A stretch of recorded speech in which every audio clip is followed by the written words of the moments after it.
If I woke up tomorrow, was in my early 20s again, and had $0 invested, here's exactly what I would do to start building wealth from scratch, no matter your income.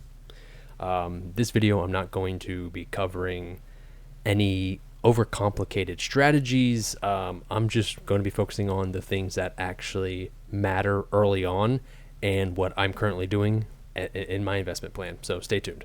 I say the biggest one, step one, is fix your spending first. Guys, you really have to fully understand where your money goes. You have to track your spending, and you have to cut obvious waste. To pretty much dive into that a little bit further, knowing where your money goes, you have to set up some form of monthly budget to see, hey, my money is going to a car payment, or my money is going towards rent or a mortgage if you own a house, or if you're paying off a house. You have to track your spending. Guys, you can't be going out to eat 3, 4, 5 times a week, or ordering DoorDash multiple nights. Tracking that spending and cutting that obvious waste will save you a ton of money. And with that saved money, you can put more money towards your debt, put more money towards your mortgage, put more money towards your car payment, or if it allows, put some of that money towards investing. You can't invest money you're already spending. I think it's pretty obvious, but to some people, I don't think it's that obvious. But hey, that's what we're here for. We're here to educate people. We're here to teach people what I've learned so far, so you don't make that mistake, especially early in your 20s. Keep it simple, keep it realistic. Step 2, build a small emergency fund. I think this is right under, obviously, being step 1, or being step 2. It's very important. Having that emergency fund, like the name suggests, is strictly for an emergency. This money, you're not putting this money into the market. You're not investing this money. You're not collecting this money to pay down bills. This is strictly an emergency fund.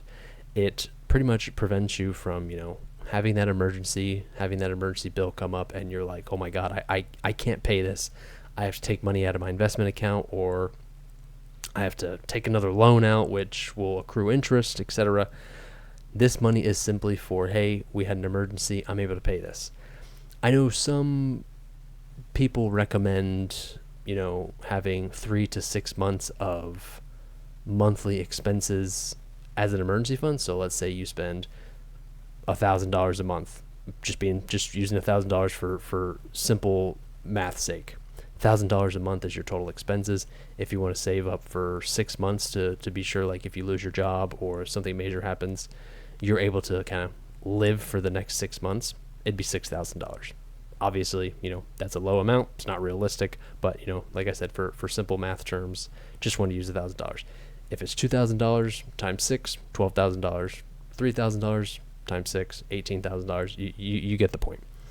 This emergency fund just takes that stress and just drops it for the most part. Obviously, you're gonna have some stress, but let me explain there. It prevents you from using credit cards. Credit cards lead to not being able to pay bills on time, or if you're not very cautious, you're going to be accruing interest on these credit cards, and you're just throwing more money. You're just throwing more money at these people. You're giving them free money, and it gives you financial breathing room. If you develop this emergency fund, you will be a lot more comfortable and free to invest, because you always have at the back of your mind, hey, I have that 6-month emergency fund stowed away in case of an emergency. So I'm a little more comfortable investing because I have that emergency fund to fall back on if I lose my job. So food for thought there. Keep that in mind. Jumping on to step 3, I wanted to mention to start investing immediately. It's not, this whole thing isn't, oh, hey, here's the best way to plan a time to start. This whole thing, and I think many content creators will tell you, or financial gurus. I do want to just put a disclaimer out there. I'm not a financial investor, advisor. This is strictly just my opinion, what I've done, and, my suggestion, or, like I said, opinion on what I would tell my younger self. So take that how you will, take it with a grain of salt. But yeah, definitely start investing immediately. Don't wait until you feel quote unquote ready, because you're constantly going to push it off. You're going to be like, oh well, let me get another $100 in my emergency fund, or oh, let me pay off my car first and then I'll start investing, or let me put more money towards the mortgage and then I'll start investing. Even low numbers, like if you can scrape together $50 to $100 a month.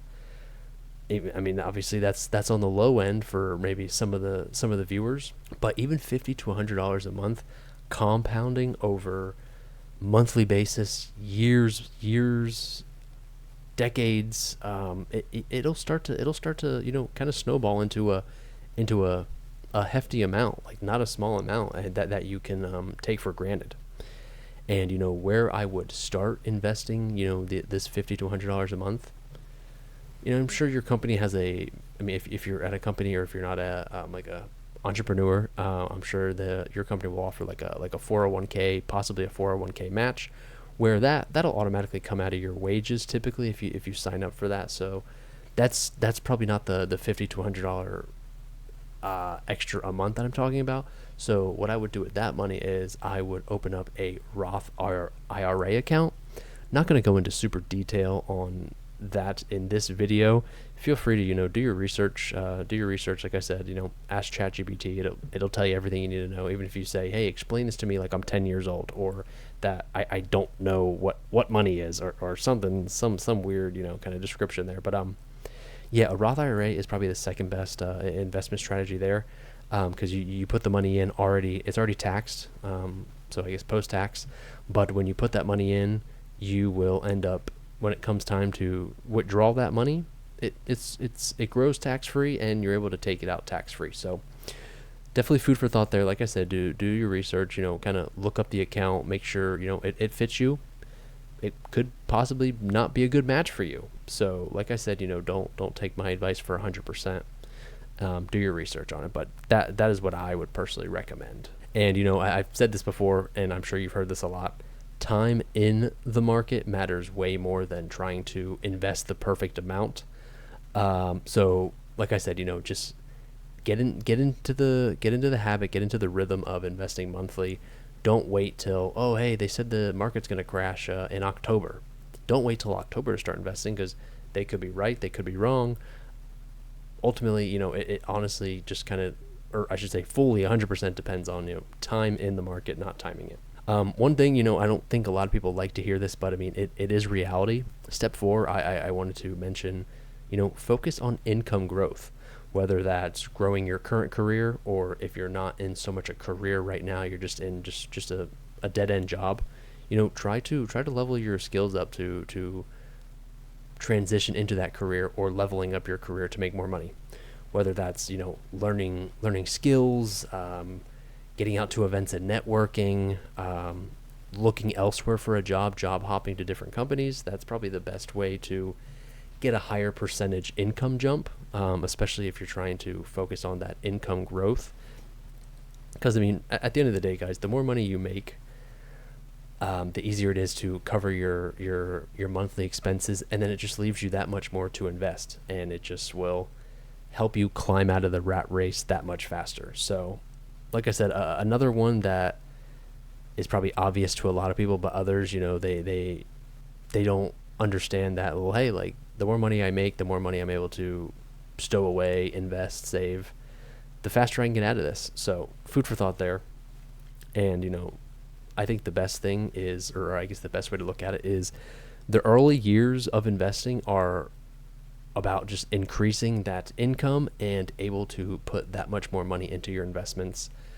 Get that snowball getting bigger and bigger and bigger, getting that compound interest working for you in the long run, and it'll only set you up for success in the future. And step 5, kind of closing it out here, I wanted to mention, staying consistent with it.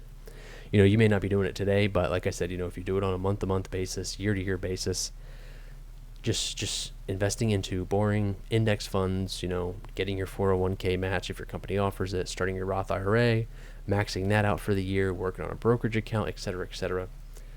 Just investing in, boring index funds, boring ETFs. You ignore the hype. I don't like to bash on crypto because I'm not very educated on it. So I'm not going to give you advice on, hey, you should buy it. Hey, you shouldn't buy it. Once again, do your research on it. You may find out, hey, it actually is a good investment. I think right now it's almost at one of the all-time lows. So I don't know, should you buy it? Should you not buy it? Is it just a hype? Is it just a hype currency? I'm not too familiar with it, to be honest. I'd say ignore day trading. Don't sign into your accounts and look at it on a day-to-day basis. You will drive yourself insane. And like I said, with this type of investing, you're in it for the long haul. You're in it for the long-term investing route. So I mean, you're going to be investing for easily the next 10, 20, 30 years of your life easily. So like I said, keep it consistent.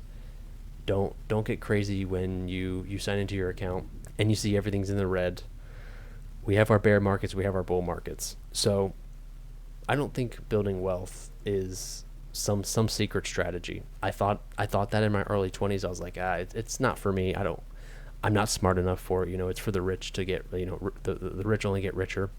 But it's not a secret strategy. It's not secret, top secret, where only the rich people can do it. Anybody can do it. You just have to set your mind to it.